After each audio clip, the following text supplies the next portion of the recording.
Coucou, je vous retrouve dans une nouvelle vidéo et aujourd'hui je vais vous présenter ce qu'il se trouve dans mon sac de patinage parce que je pratique le patinage artistique, donc je sais pas du tout si ça va vous intéresser cette vidéo, mais moi c'est vrai que j'ai pas vu beaucoup cette vidéo sur YouTube et moi ça m'intéresse, donc je me dis que ça pourra forcément intéresser d'autres gens. Faut savoir qu'aujourd'hui on est le 25 décembre, donc c'est Noël, donc joyeux Noël à tous ceux qui le fêtent. Je suis un peu explosée de la journée, mais tout va bien se passer.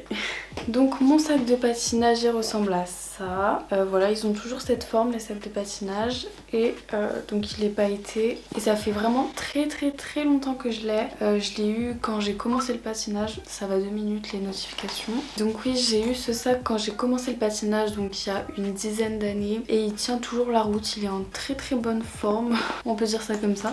Et donc à l'intérieur j'ai tout ce qu'il me faut pour patiner, enfin presque, sauf la tenue que je mets avant, je la mets chez moi. Mais le seul truc que j'ai dans mon sac quand même, c'est ma veste. Voilà, donc c'est une veste Champion que j'avais achetée en Italie et qui me paraissait bien pour le patinage. En fait il faut des vestes où il n'y a pas de capuche, sinon c'est trop chiant quand vous faites des toupies ou que vous sautez, c'est insupportable. Donc voilà, une veste sans capuche il me fallait, et avec des poches. Le mieux c'est avec des poches avec fermeture éclair, mais à l'intérieur là vous voyez c'est comme ça. Voilà, il y a des poches intérieures, du coup moi je mets tous mes trucs dans les poches intérieures et je me sers pas trop des poches extérieures, juste pour réchauffer mes mains quand j'ai froid, parce que je ne mets pas de gants personnellement, j'aime pas, ça tient trop chaud. Et voilà, et du coup ma veste je l'enlève aussi parce que ça tient trop chaud pendant l'entraînement, mais c'est pour avoir toutes mes affaires sur moi, et au départ j'ai pas chaud, donc il me la faut. Mais voilà, du coup j'aimerais bien en racheter une quand même avec, vous savez, qui monte jusqu'ici et il y a un trou pour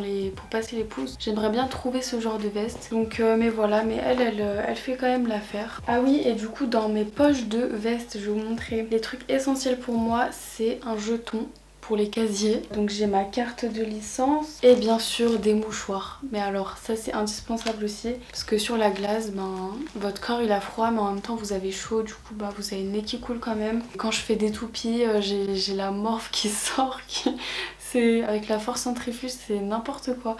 Donc voilà, des mouchoirs, c'est quand même plus agréable. Ensuite, je vais d'abord vous montrer mes patins. Je pense que c'est un peu le truc essentiel. Donc mes patins, c'est ceux-là. Ce sont des EDA Chorus. Ils sont très bien adaptés pour mon niveau. Sur le site de EDA, il y a toutes les descriptions des bottines, à quoi ils servent et tout, pour quel type de saut. Donc moi j'ai trouvé que eux ils étaient bien adaptés pour ce que je veux faire, et surtout que je vais les garder pendant un certain temps. Voilà, donc j'ai pris cette bottine de chez EDA et elle est super belle en plus. Ils sont vraiment super. Avant j'avais des Jackson et depuis que je suis passée au EDA, vraiment ça a tout changé. J'adore. Et après pour les lames, j'ai pris un truc basique parce que je suis pas non plus super forte. J'ai un niveau genre avancé mais pas non plus. Donc c'est des John Wilson. Voilà, je sais pas. Je m'y connais vraiment pas du tout en lames, c'est une catastrophe. Encore les bottines ça va, je connais et tout. Mais alors les lames c'est n'importe quoi. Donc je vous montre. Et voilà, si ça vous intéresse, le bout il est comme ça et tout.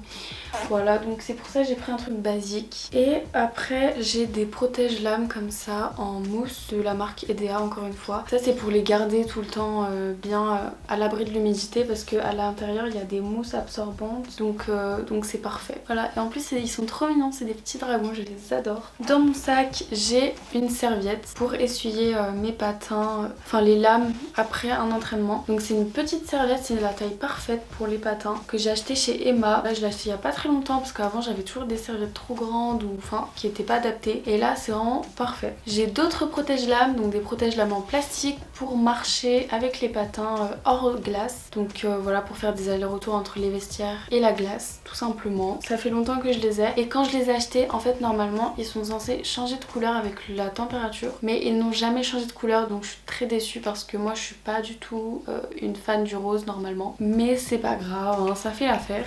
Et finalement oui, on arrive déjà à la fin, donc c'était assez rapide cette vidéo. J'ai un petit porte-carte comme ça, enfin c'est un petit porte-monnaie, et normalement je mets de la monnaie à l'intérieur pour quand je vais aux séances publiques et qu'il me faut de l'argent, et aussi pour les casiers. Normalement j'ai une pièce de 1 euro, mais du coup là j'ai un jeton que je mets dans ma veste tout simplement. Et aussi normalement j'ai toutes mes cartes de patin, mais je les ai enlevées. Bref, c'est pas très important mais c'est présent. Ah mais ma pièce de 2 €. J'ai retrouvé 2 €, je suis riche. Et bah c'est déjà tout pour cette vidéo, j'espère que ça vous aura plu. Si vous voulez d'autres vidéos sur le patinage, des vidéos spécifiques, je suis floue, des sujets spécifiques et tout, bah dites-le moi. Et du coup je vous dis à bientôt pour une prochaine vidéo. Bisous.